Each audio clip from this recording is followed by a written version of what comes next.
Muy buenas noches, los saluda Sherman Samaniego, coordinador comercial de la Escuela de Posgrado de la Universidad Continental. Sean bienvenidos al webinar Desarrollo de las Energías Renovables en el Perú. Este evento se desarrolla en el marco del próximo inicio de nuestro programa de especialización en Planificación y Gestión de la Energía. Saludamos también a todas las personas conectadas en vivo vía Zoom y por la cuenta de Facebook de la Escuela de Posgrado. Sabemos que su aprendizaje es importante. Por ello, los invitamos a unirse a nuestro grupo de WhatsApp, donde podrán acceder a artículos, tips del docente y descuentos exclusivos relacionados al programa. Les recuerdo que podrán acceder a la constancia de participación de este webinar respondiendo una breve encuesta al finalizar. La dinámica que vamos a seguir en esta noche será contar con la participación de Ronald Ordaya Pando y posteriormente daremos pase a la ronda de preguntas, las cuales podrán realizar en el chat. A continuación daremos inicio a nuestro webinar Desarrollo de las Energías Renovables en el Perú, a cargo de Ronald Ordaya Pando, a quien tengo el gusto de presentar. Ronald Ordaya, director de Evaluación Ambiental de Electricidad en el Ministerio de Energía y Minas, docente del programa de especialización en Planificación y Gestión de la Energía de la Universidad Continental. Experiencia en los sectores minero, energético e industrial, en los cuales ha ejecutado actividades de dirección, planificación, control y supervisión. Sin más preámbulo, lo invitamos a realizar su exposición. Adelante, profesor. Muy buenas noches con todos. Un gusto poderme comunicar con todos los que están asistiendo. He visto gente de Lambayeque, Piura, Chimbote, Arequipa, Hilo, Cusco, Lima. Quería saludarlos un momentito así presencialmente a través del video nada más, pero después me voy a despedir de la cámara al menos, considerando de que a veces la señal no ayuda a que se transmita muy bien toda la exposición. ¿Se logra ver la pantalla? Sí, ¿no? Sí, profesor. Okay.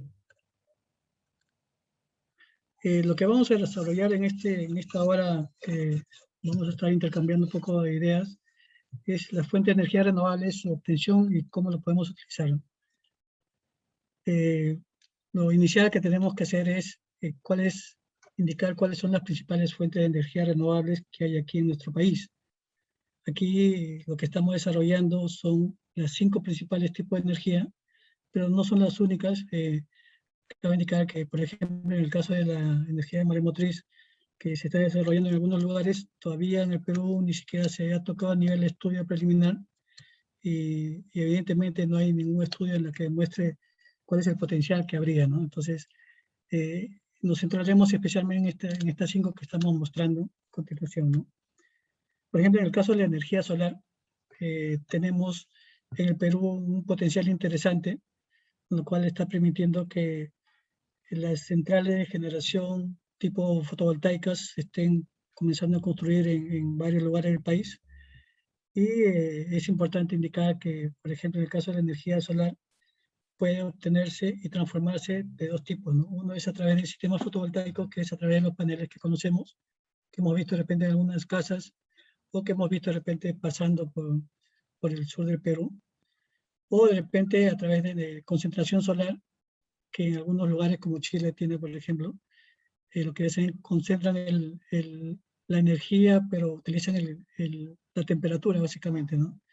Esto también se puede ver a niveles micro, en la cual puedes utilizarlo, por ejemplo, para calentar agua de termas, por ejemplo, así fácilmente, ¿no?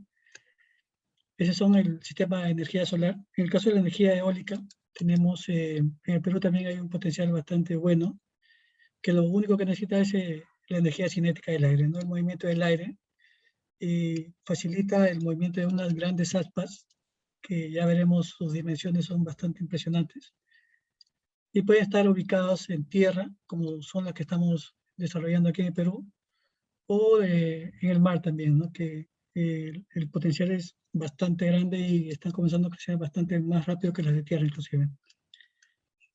La energía hidroeléctrica, que se aprovecha básicamente de las caídas de agua, de la energía cinética, o sea, la velocidad, o la energía potencial, que vendría a ser la diferencia de alturas. Por eso es que estas centrales hidroeléctricas básicamente están ubicadas en la sierra de nuestro país, por esta diferencia de altura, ¿no? Que vendría a ser la energía potencial. Pueden ser a diferentes escalas. Hay que considerar de que para que sea considerada energía renovable, en Perú se considera así, siempre y cuando no tenga una potencia instalada mayor a los 20 megawatts. Si tiene menos, es una red, pero si tiene más, sale de esa posibilidad, ¿no? La otra es la energía geotérmica, que lo que busca es explotar la energía térmica que hay al interior de la Tierra, que está básicamente conformada por vapor de agua a altas temperaturas, y lo que se hace es utilizar eso para mover turbinas. Ese es a nivel de generación, pero puede usarse también para otro tipo de usos interesantes, que ya lo vamos a ver más adelante. Y la tercera energía que se está trabajando aquí en Perú es la bioenergía. La bioenergía se divide en dos aspectos, en dos grandes grupos. Uno es la biomasa, que utiliza residuos forestales o desechos orgánicos, especialmente forestales, y los biogás, que utilizan los desechos orgánicos especialmente, que se producen básicamente en rellenos sanitarios, pero que necesitan un potencial de, de población generadora de estos residuos para que sea comercialmente aceptable. Es interesante analizar que desde hace algunos años sabemos que la mayoría de la energía que se produce en el mundo es a través de combustibles fósiles. Sin embargo, esto está provocando que se produzca ya gases de efecto invernadero, que está provocando el calentamiento de la Tierra. Ese no es ninguna teoría, es evidencia que hay por todos lados. Aunque valgan verdades, también hay algunas personas que dicen que ese es parte del proceso normal que ocurre cada cierto tiempo en la Tierra, ¿no? Pero sin embargo, ya también hay otros estudios en los que se demuestra de que, si bien es cierto, esto se produce cada cierto tiempo, la pendiente de crecimiento de la temperatura se ha incrementado justamente a raíz de este incremento de la energía a nivel mundial, ¿no? Entonces, esto está provocando cambios climáticos, la lluvia ácida, etcétera, ¿no? Un cambio bastante interesante fue el que se produjo hace algunos pocos meses aquí en Lima, cuando por primera vez se produjeron en el centro de Lima, en la ciudad de Lima, lluvias fuertes, truenos y rayos, lo que nunca había ocurrido, entre otras cosas, ¿no? O sea, esos cambios que nunca habían ocurrido se están produciendo ahora, el deshielo es lo más conocido, etcétera, ¿no? Asimismo, es bueno estos energías renovables porque su emisión es casi nula.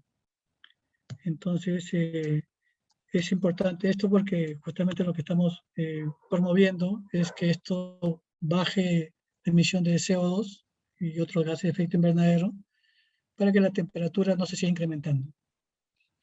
Asimismo, en algunos casos, los paneles fotovoltaicos podrían utilizarse y trasladarse fácilmente a lugares que están alejados de los lugares de concentración importantes como son las ciudades, y irse de repente a zonas poco accesibles donde la energía generada a través del sistema convencional no puede llegar a través de línea de transmisión o sistema de distribución, como podrían ser, por ejemplo, la más grande ciudad que no está interconectado es Iquitos, y ellos generan electricidad básicamente con energía fósil, con hidrocarburos líquidos aún, lo que no sucede en el resto del país que está interconectado, ¿no? Entonces, además, permite la diversificación de la matriz energética y nos hace menos dependientes de suministro de energía, ¿no?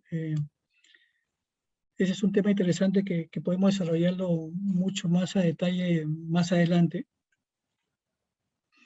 Ventajas que tenemos, también hay desventajas evidentemente, es que son recursos prácticamente inagotables. Podemos tener hasta que exista vida probablemente sol, vientos, que permitan que este tipo de centrales se desarrollen fácilmente y a gran escala inclusive, ¿no? Mayoritariamente no produce gases de efecto invernadero, es que es correcto. En el caso de los paneles no producen nada, en el caso de las eólicas tampoco producen nada, y que son los que más se están desarrollando aquí en el Perú. El caso de los geotérmicos ya es vapor que está al interior de la Tierra, y no es que se esté produciendo, es vapor de agua, no hay ningún problema con eso.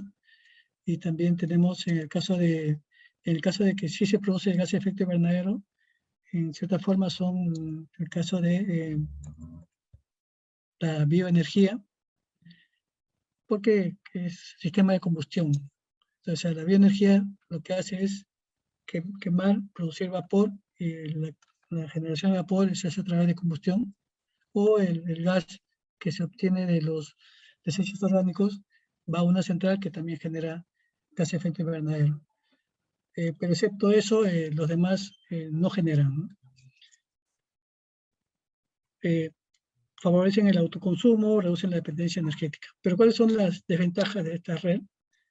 Que la producción energética es discontinua. En el caso de las fotovoltaicas es muy evidente de que solamente cuando hay sol ahí se produce energía.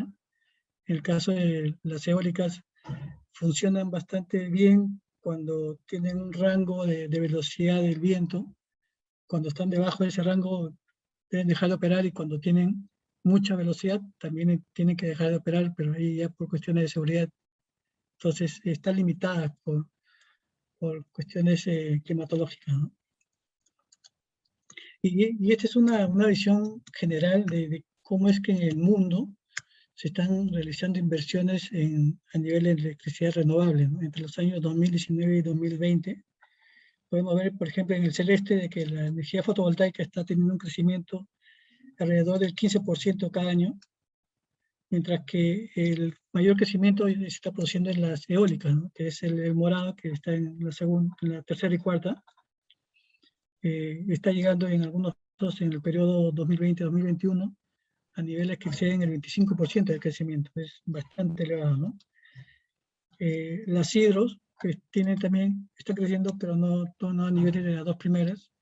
Y en el caso de la bioenergía, también es un crecimiento sostenible, pero no es a estos niveles que hemos mencionado anteriormente. A nivel Perú, ¿cómo es que estamos avanzando a nivel Perú, ¿no? En la imagen de la izquierda vemos que para el año 2008, la sexta parte de la matriz energética que teníamos en el Perú era hidroeléctrica, el 31% era gas y el otro 8% era residual y carbón, ¿no? Y los que viven en Hilo y en Arequipa conocen muy bien, ahí existe una central a carbón, en Hilo específicamente, que ya va a presentar su plan de abandono, que estuvo funcionando varios años y que evidentemente funcionaba al 100% con carbón, ¿no? Si nos vamos ya para el año 2015, la imagen del lado derecho, vemos de que, por ejemplo, la generación hidroeléctrica ya se redujo casi al 50%, y la generación con gas natural, que es lo que tenemos en Lima en grandes cantidades en las centrales que están en Chilca, que en la suma de todos fácilmente puede llegar casi a la tercera parte de la potencia instalada que tenemos aquí en el Perú. Y ya comenzaron a aparecer las energías de biomasa, solar y eólico, que sumadas sale 4.1 para el año 2015. Los otros ya tenían, del 8% que tenían para esa época, solo tenían 1% para el año 2015. Ya hace 2 años, la matriz otra vez cambió, la hidroeléctrica se incrementó, a cambio la térmica se redujo, pero la eólica, solar y biomasa, si ustedes suman ahí, sale casi 5%. Se incrementó ligeramente, pero se incrementó finalmente, ¿no? Y ya para el año pasado, ya estaba más claro de que se superaba ligeramente el 5% en generación de eólica y solar, ¿no? Entonces, el crecimiento sí se está produciendo, sí está interviniendo, no es que sea solamente el hecho de que funcione solamente en la mañana, no implica de que no aporte al sistema, sí está aportando y en valores interesantes. Tanto así que demuestra, por ejemplo, esta es la producción de hace un par de semanas, ¿no? Si ustedes ven, es del 9 al 10 de octubre de este año, es la producción a nivel nacional de sistema interconectado. En la parte de arriba, en la parte rosada, es la producción de gas. En la parte de abajo podemos ver las horas que tiene el día. Entonces, por ejemplo, para mediodía la mayor producción la tenemos en la energía hídrica y la segunda más importante es la energía gas. Pero ya aparecen, por ejemplo, la energía solar y eólica. ¿Y cuáles son los porcentajes? Justamente hice una captura en la cual más o menos a las 11:30 del día sábado 9 de octubre se podía ver que entre la suma de la energía solar y la eólica ya había 9% de megawatt hora que se producían. Entonces, es casi la 10ª parte de la energía producida está con energías renovables, que es bastante interesante, bastante importante, no es para nada despreciable, ¿no? Considerando que antes no teníamos nada de eso. Ahí, por ejemplo, la solar está casi en su máximo punto, que es 5% de generación, y busqué en todo este camino de este mismo día en qué momento se producía la mayor oferta de energía eólica, y se produjo a las 3:30 de la tarde de ese mismo día, con un 5%. 5% de la energía que se vendía en el sistema eran producidas por las centrales eólicas. Entonces, como vemos, sí, está aportando bastante bien. Y ahora que ya hicimos un barrido inicial, quería mostrarles algunos temas interesantes de lo que es el sistema fotovoltaico, que, como les había mencionado, lo que hace es simplemente transformar la radiación solar en electricidad. Hay distintos tipos de paneles, monocromáticos, policromáticos, etcétera, que pueden estar conectados en serie o en paralelo, pero que sí debemos hacer la diferenciación de que existe una energía fotovoltaica y una energía solar térmica. Como les comentaba, la fotovoltaica se genera a través de estos paneles, y la térmica ya lo que produce es el calentamiento de ciertos productos o fluidos, ¿no? Pero lo que vamos a desarrollar aquí y que tiene potencial para generar electricidad a nivel importante es la fotovoltaica. Esta es una presentación en la cual se muestra, por ejemplo, de cómo se está incrementando la potencia por panel, que estaba desde el año 2012 en un 19% a un 22.5% para el año 2020. Igualmente, los paneles incrementaban su eficiencia, en el sentido de que si antes un panel generaba 300 megawatts, ahora están produciendo 400 watts, mejor dicho, watts, no son kilowatts. Y esto produce, por ejemplo, de que en la misma área tenga mayor potencia. Y lo podemos dar un vistazo aquí a nivel mundial. Por ejemplo, lo que se muestra ahí es el crecimiento de la capacidad instalada de paneles solares y la potencia que tienen, ¿no?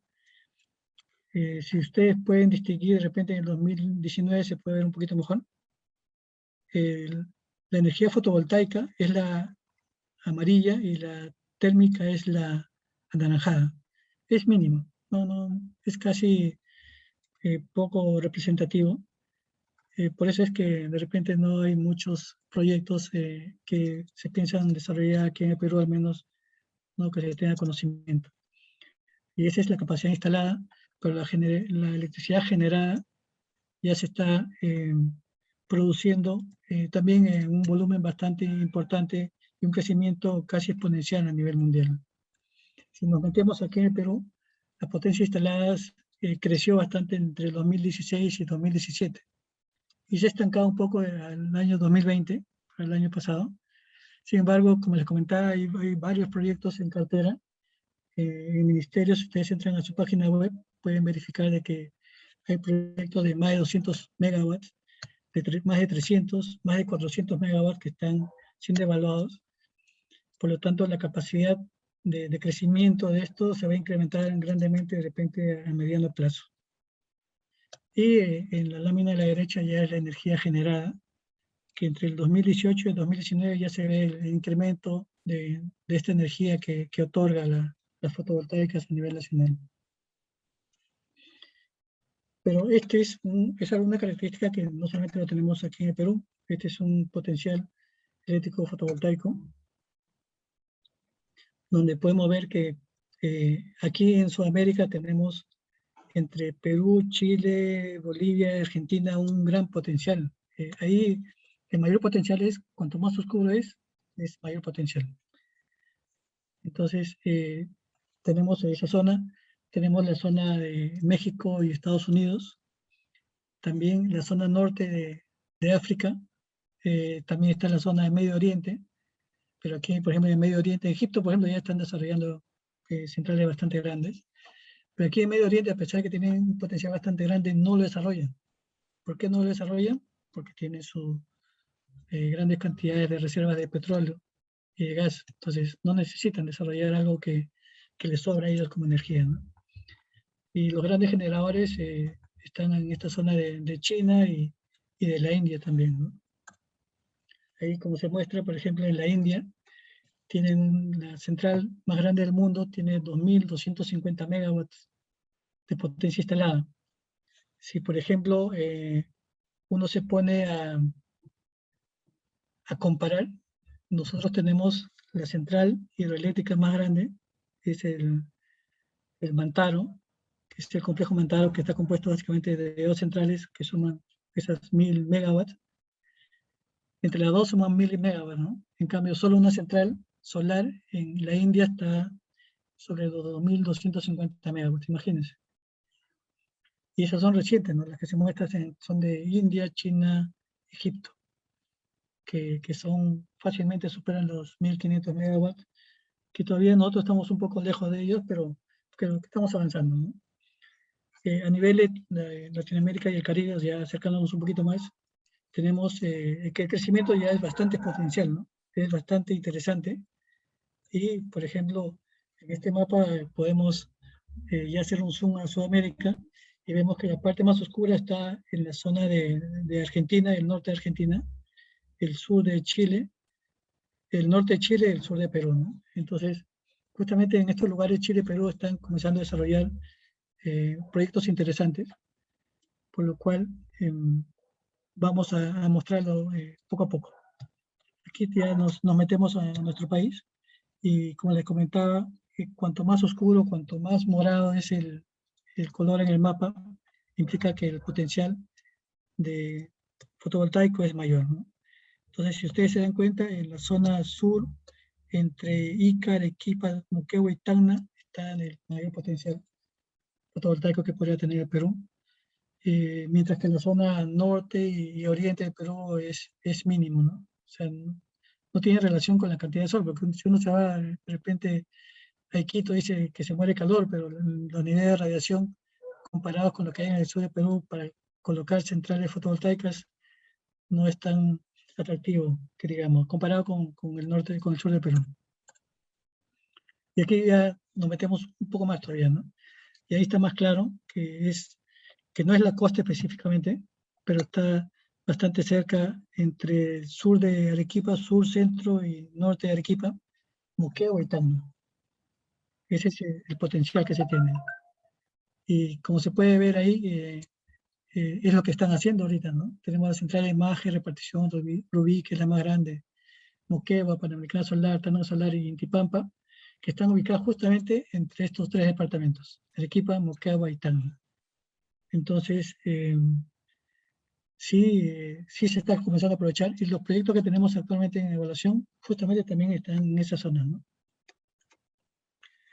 Aquí tenemos un recuento de las centrales más grandes que están aquí en Perú y que están interconectadas al CI.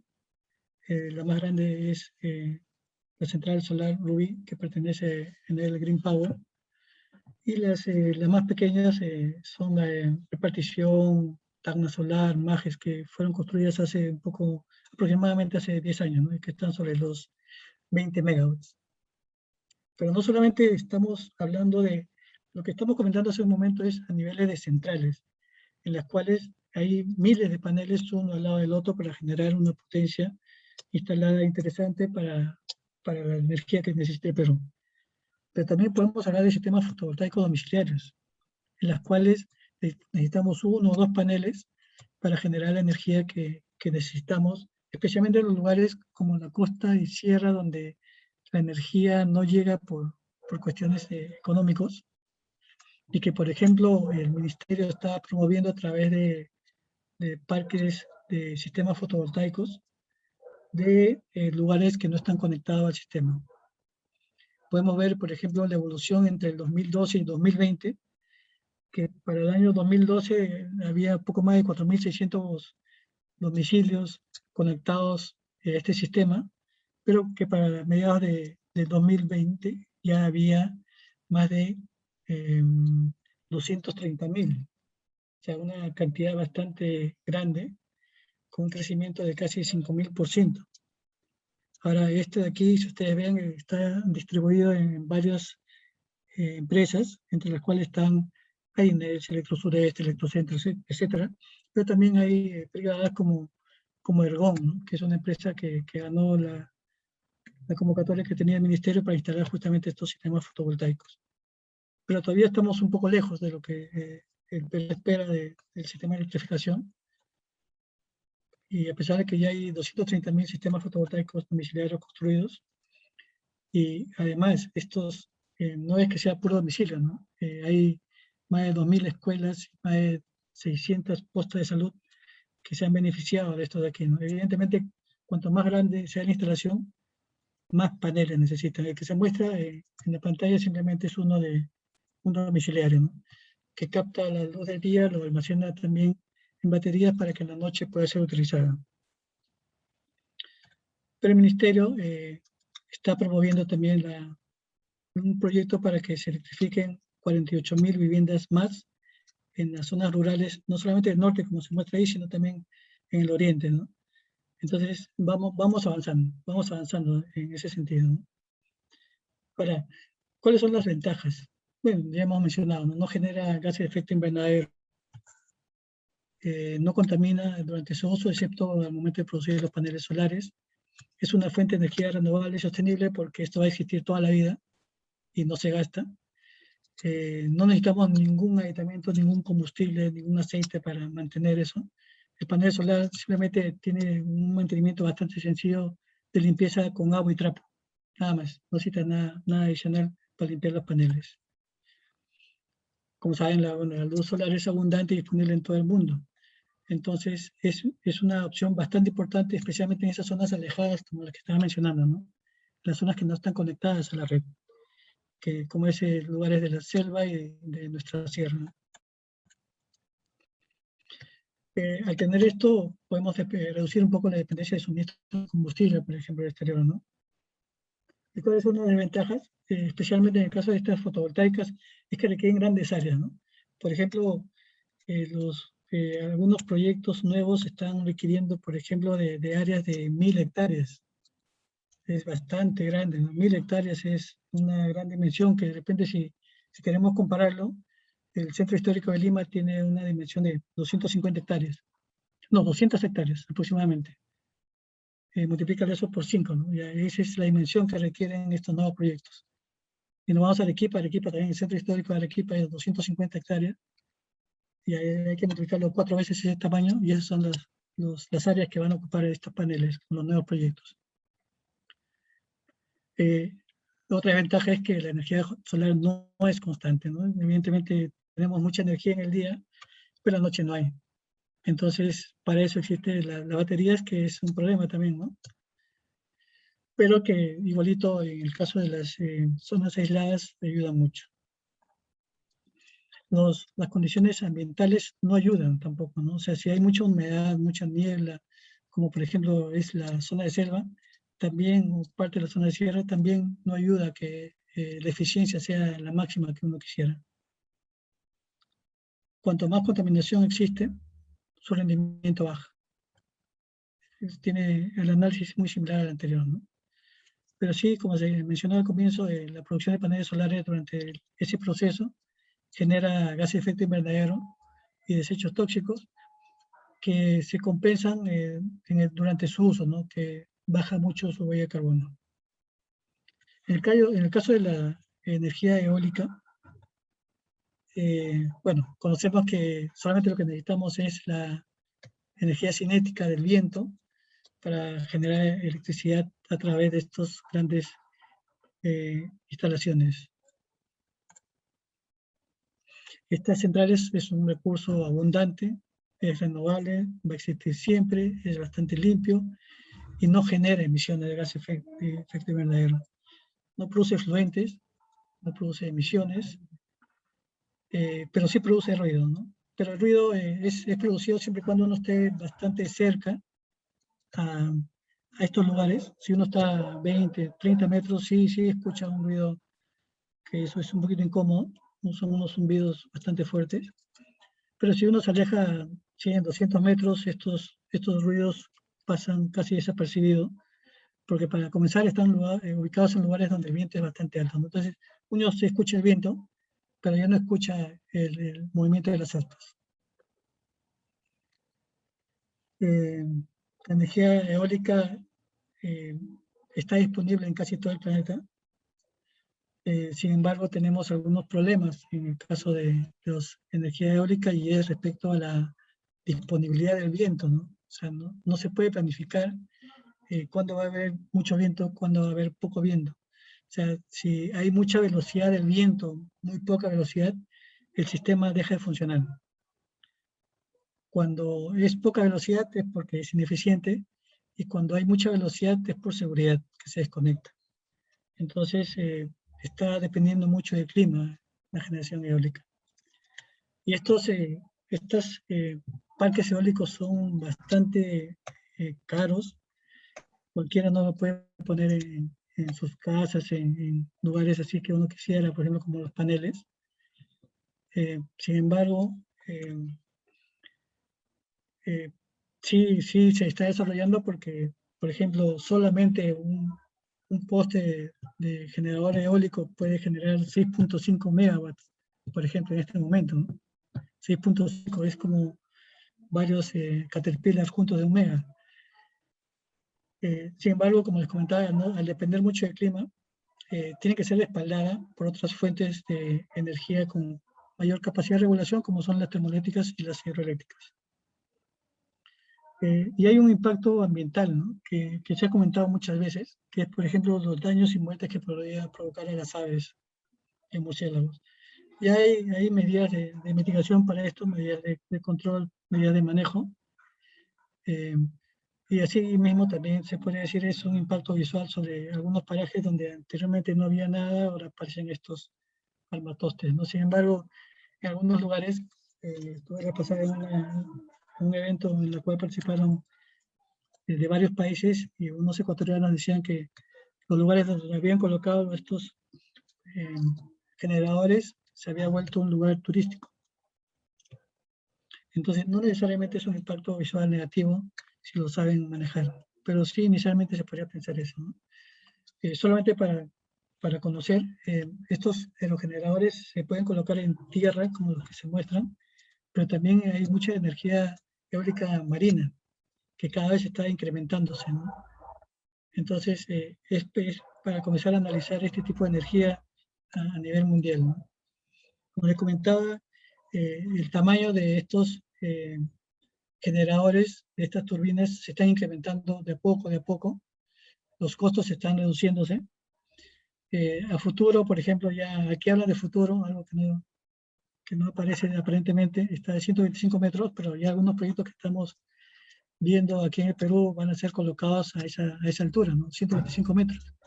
Ah, si nos ponemos a pensar ese tamaño de altura, el edificio más grande de Perú es el Banco de la Nación, aquí en Lima, que tiene 120 metros. Bueno, esto aquí es mucho más alto todavía. Son impresionantes cuando uno se acerca y se pone a su costado, ¿no? Yo tengo una foto en la cual parezco casi una hormiga cuando estoy a su lado, ¿no?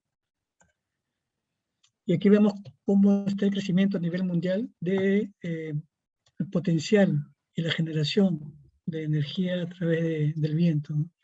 Vemos de que Estados Unidos, China, España, la India y Alemania son los que están desarrollando bastante este tema. El Perú en la primera lámina estamos casi pegados al eje, casi no parece. Si nos vamos a la segunda lámina ya es América. Estados Unidos sigue apareciendo como el más importante, pero ya aparece ya Canadá, México, y Perú sigue apareciendo pegado a la línea. Si nos vamos ya a Sudamérica en la tercera lámina, Brasil aparece como el más importante y el Perú todavía estamos alejados todavía, ¿no?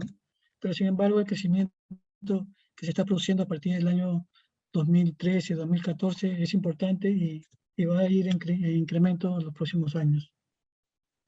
Esta es la capacidad instalada en América Latina. Como ustedes ven, es un crecimiento, eh, no es lineal, ¿eh? Es bastante importante como para tener en cuenta. ¿Y dónde tenemos la posibilidad de colocar estos eh, generadores eólicos? Aquí también por el color, cuanto más oscuro es el mayor potencial.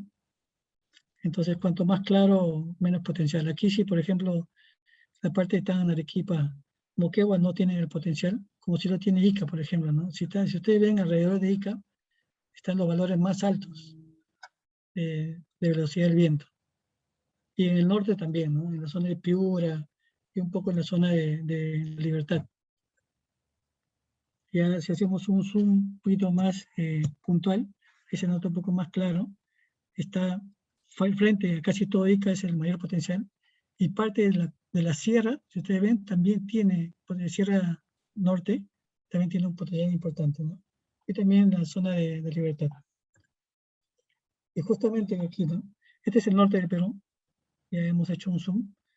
Esta es la zona roja, morada, que es la más de mayor capacidad, es donde justamente se han instalado las primeras centrales en Cajamarca, ¿no? O sea, por ejemplo, la central de Huambo y Duna son las centrales más grandes que se han construido hasta el momento. El gran problema que se tiene para llegar a estos lugares es la geografía peruana, ¿no? Han hecho bastantes peripecias para llegar a estos lugares de Cajamarca, pero ya se han comenzado a instalar en esos lugares. En el caso del sur del Perú, eh, como le comentaba, está Ica. Frente a Ica está el mayor potencial eólico, y ahí están las centrales que se están construyendo. Está en Marcona, Tres Hermanas, Guaira, y casi todos los proyectos están entre Ica y la zona sur limítrofe a Ica, pero que pertenece a Arequipa. Entonces, y son proyectos que llegan a 300 y 400 megas en algunos casos. Actualmente los que están funcionando son los que se muestran a continuación. Guaira, que está en Ica, y Tres Hermanas también.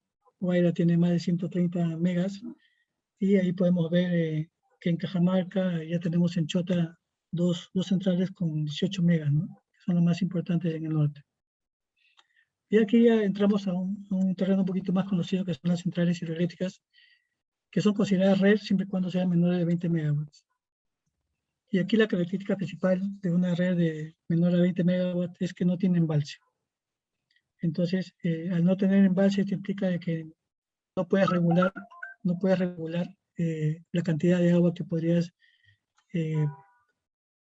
llevar a las centrales, a las casas de máquinas.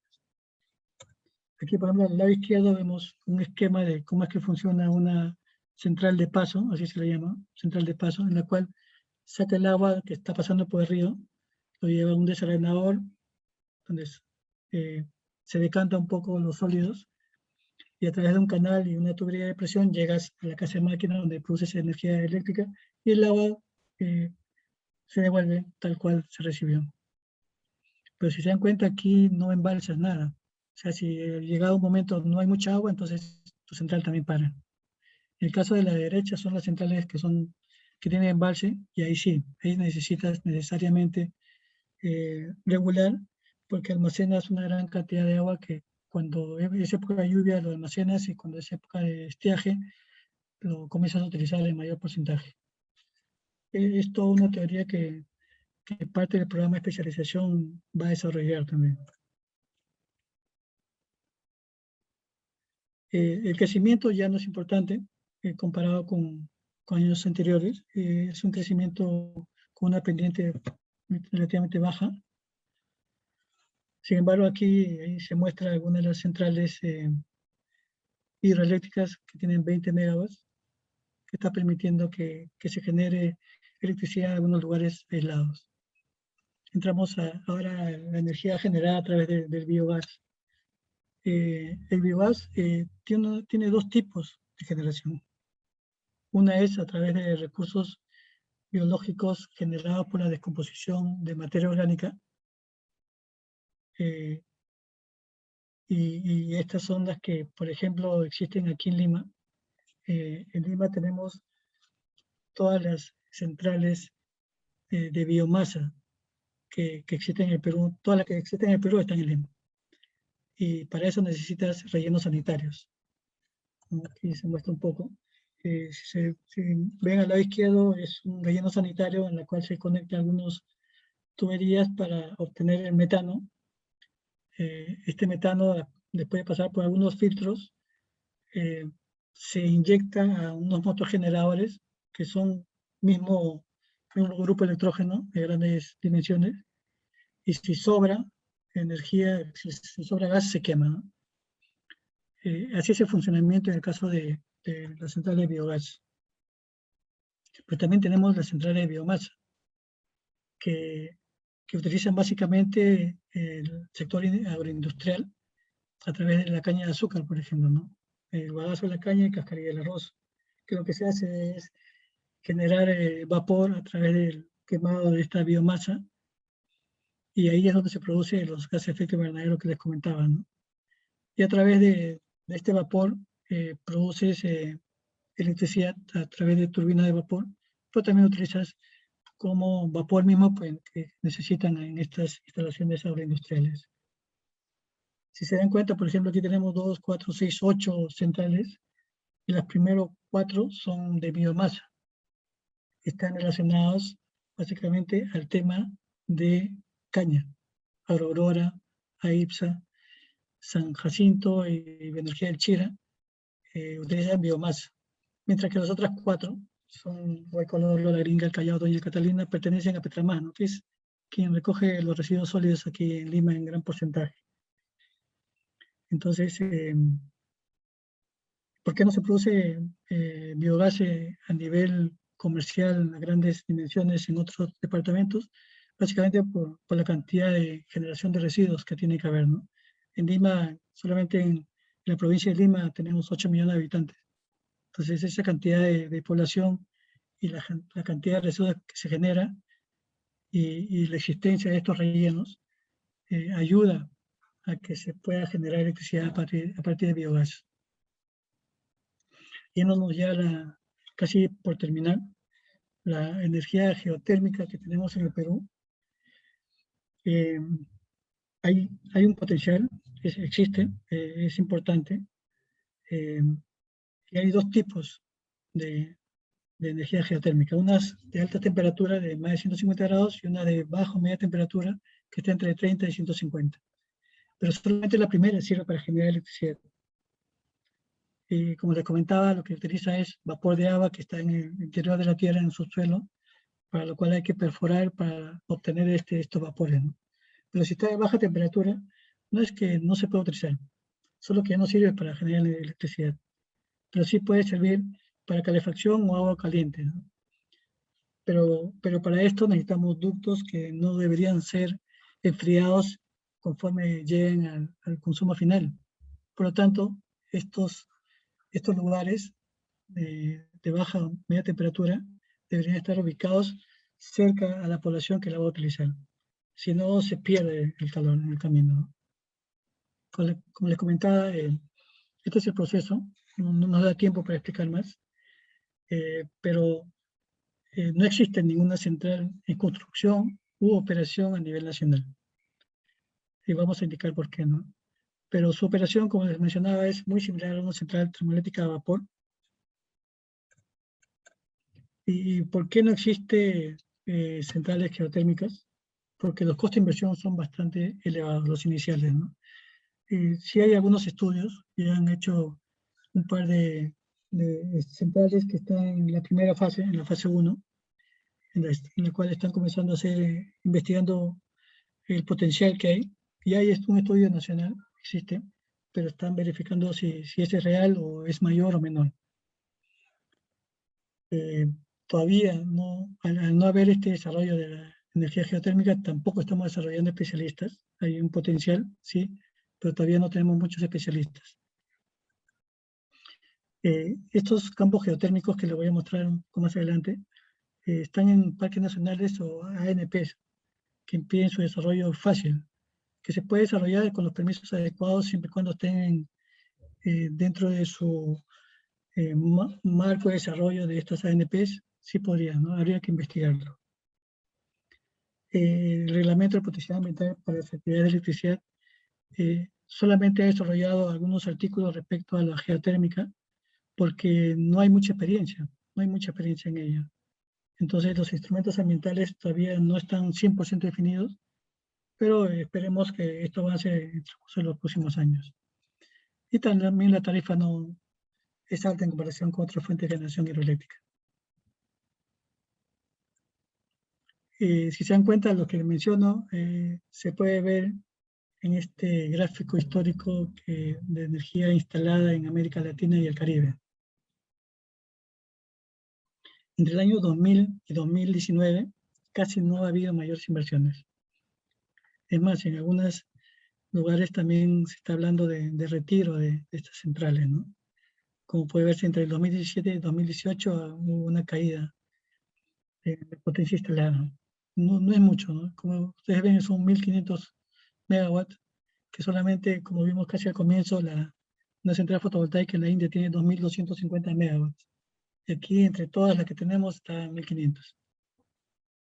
Y los potenciales que tenemos aquí en el Perú, ya para ir terminando, están en el sur. Aquí los colores rosado y rojo son los de mayor potencial, que están entre Moquegua y Tacna. Y justamente son estos potenciales donde se están desarrollando los primeros estudios.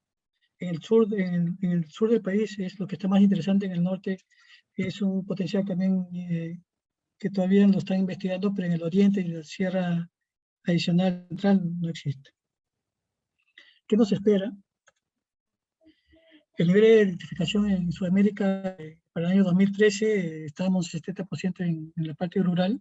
Sin embargo, en los últimos años ya hemos avanzado y esperemos que para el año 2025 lleguemos casi al 100%. ¿Y cómo vamos a lograrlo, no? Hay una cartera de proyectos que tiene el país, en la cual hay 48 proyectos que sumados dan algo de casi 8.000 megawatts. ¿No? Es un potencial bastante interesante y una inversión de casi 8.000 millones de dólares. Y algunos temas pendientes que lo dejo como curiosidad y que se va a desarrollar en el curso, es el uso de la energía verde, ¿no? que mezcla los REV, las eólicas y las fotovoltaicas, para transformar parte de nuestro ambiente en hidrógeno y oxígeno. Y el hidrógeno es un combustible. Y el otro tema es la electromovilidad. Nosotros estamos yendo, creo, por partes, pues estamos yendo, inicialmente estábamos pensando ir de hidrocarburos líquidos a gas, y después de gas ir a la parte eléctrica, cuando de frente podríamos saltearnos esa parte y ir a la parte de electromovilidad. Es un tema pendiente que lo vamos a desarrollar en el curso, y es prácticamente todo lo que les quería mencionar. Los dejo para, en caso haya algunas pocas preguntas en estos pocos minutos que nos quedan, a ver si los podemos atender. Muchas gracias. Muchas gracias, estimado profesor Ronald, por la exposición de temas tan interesantes. Sí, bueno, tenemos algunas interrogantes de parte de nuestros participantes. Vamos a tratar de resolverlas rápidamente.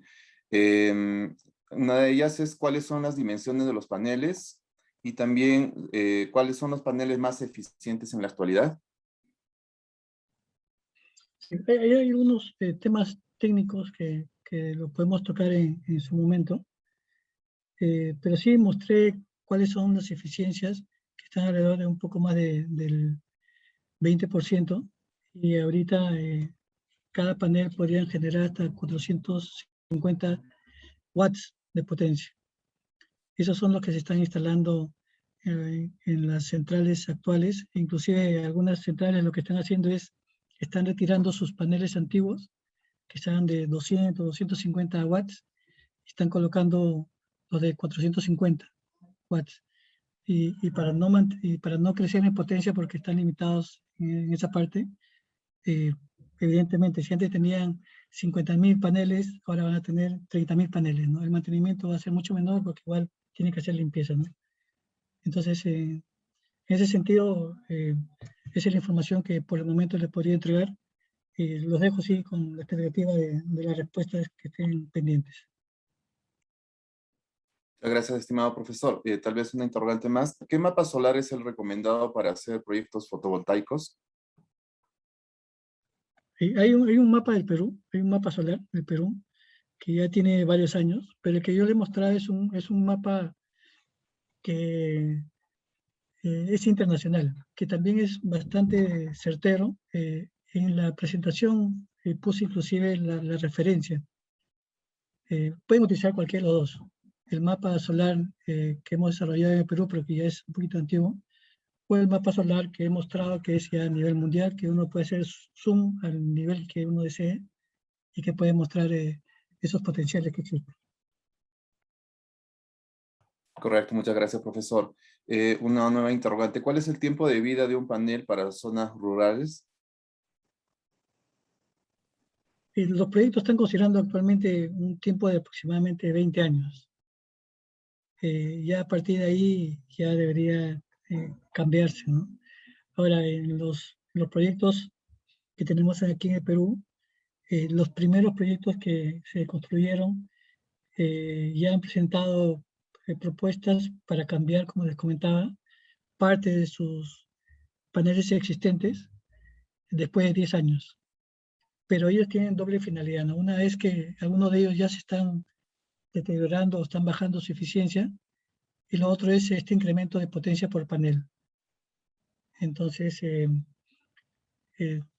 parte esos son los motivos, ¿no?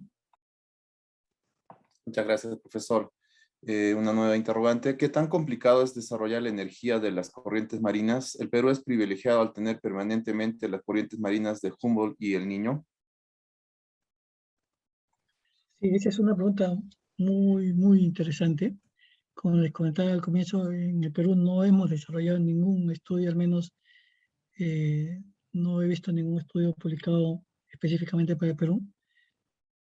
Tampoco es una energía que sea muy representativa a nivel mundial por los costos, que sí se puede utilizar, sí, ¿no? Yo me imagino que cuando los costos sean beneficiosos, lo harán, ¿no? Las mayores inversiones a nivel general de los recursos energéticos renovables no lo está haciendo el Estado, lo está haciendo los privados. Y los privados, como ustedes saben, invierten donde va a haber retorno, ya sea a corto o mediano plazo. Entonces, cuando ellos vean de que la energía maremotriz sea atractiva, definitivamente van a invertir en ello. Pero en el Perú todavía no hay, ¿no? Muchas gracias, profesor. Una última interrogante en este caso. Nos dicen, en el caso de la energía fotovoltaica, ¿ya existen tecnologías para reciclar los materiales con que se fabrican los paneles solares al término de la vida útil? Tenía entendido que al término de la vida útil de los paneles solares, estos impactaban al medio ambiente por su misma composición, plata, cobre, silicio, plomo, etcétera. Sí, para su fabricación como para su disposición final hay impacto, ¿no? Pero sin embargo, siempre para desarrollar un proyecto lo que uno debe evaluar es costo-beneficio. Costo-beneficio económico, costo-beneficio ambiental. Los paneles fotovoltaicos no solamente tienen ese problema, ¿no? También el otro problema es que para generar electricidad fotovoltaica domiciliaria necesita baterías. Y estas baterías finalmente se va a volver un residuo peligroso. Igual, ¿no? Es una limitación, pero la ventaja es que la gente puede tener iluminación, puede estudiar en las noches, en los sistemas de centros de salud pueden tener sistemas de refrigeración para vacunas, etcétera. Entonces, por eso les digo que tiene que hacerse una evaluación económica, pero también ambiental y social. Y después todo este análisis es que uno determina si justifica o no justifica. Muchas gracias, estimado profesor Ronald. Agradecer las consultas de nuestros participantes también. Bueno, agradecer también la ponencia de nuestro docente, Ronald Ordaya. Estimados participantes, muchas gracias igual por sus interesantes preguntas. Estos y más temas serán vistos en nuestro programa. Continuando con nuestro webinar, quiero comentarles acerca del programa de especialización en planificación y gestión de la energía. Para mayor información del programa, pueden ingresar en el enlace que estamos compartiendo en el chat. Respecto a la información de nuestro programa, la certificación, luego de aprobar todos los módulos del programa, se le otorgará un certificado como especialista en planificación y gestión de la energía a nombre de la Escuela de Posgrado de la Universidad Continental. Nuestra modalidad son clases a distancia en tiempo real con una duración de 192 horas lectivas. Nuestro plan de estudio refiere a 5 módulos. Módulo 1, Economía de la Energía. Módulo 2, Planificación Energética. Módulo 3, Modelos Tarifarios. Módulo 4, Eficiencia Energética. Y módulo 5, Energías Renovables. Nuestra plana docente, han tenido el gusto de conocer a nuestro docente Ronald Enrique Ordaya Pando, director de Evaluación Ambiental de Electricidad en el Ministerio de Energía y Minas. Se desempeñó como supervisor en el UEFA. Fue director de la Dirección de Evaluación Ambiental en el Ministerio de la Producción del Perú y supervisora ambiental en el OSINERMIN. Así como Roberto Carlos Tamayo Pereira, miembro de la Comisión de Seguridad Energética del Colegio de Ingenieros del Perú. En el Ministerio de Energía y Minas se desempeñó como director general de electricidad, director del Consejo Directivo del CARELEC y asesor del despacho viceministerial de Energía. Igual pueden tener la referencia de nuestros docentes Henry García Bustamante y Raúl García Carpio, donde pueden ver la sumilla de la experiencia de ellos. Respecto a nuestro programa, pueden hacer las consultas con nuestro asesor y los descuentos que estamos manejando a la fecha es respecto a 10% como descuento corporativo. Pueden hacer la consulta si la empresa donde laboran tiene convenio con la Universidad Continental, puede ser una institución también, para que puedan acceder a este descuento. El 15% de descuento refiere a exalumnos y colaboradores de la Universidad Continental. También comunicarles que este descuento también es válido hasta el 30 de octubre, donde pueden hacer la consulta respectiva. Y también el 25% de pago al contado que aplica al pagar el programa en una sola cuota.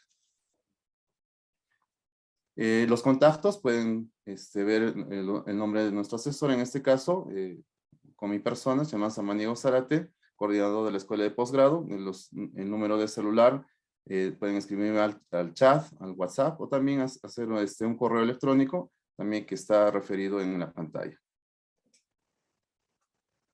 Estamos compartiendo el enlace encuesta, la cual estará disponible solo el día de hoy. Recordarles que la constancia saldrá con los nombres y apellidos ingresados en la encuesta y serán remitidos a sus correos en un máximo de 30 días posterior al evento. Acceda a su constancia de participación completando la encuesta que se comparte en el chat. De esta manera, estimados participantes, damos por concluido nuestro webinar. Agradecemos la participación de nuestro ponente y a todos ustedes que nos han seguido conectados por este Zoom y las redes sociales.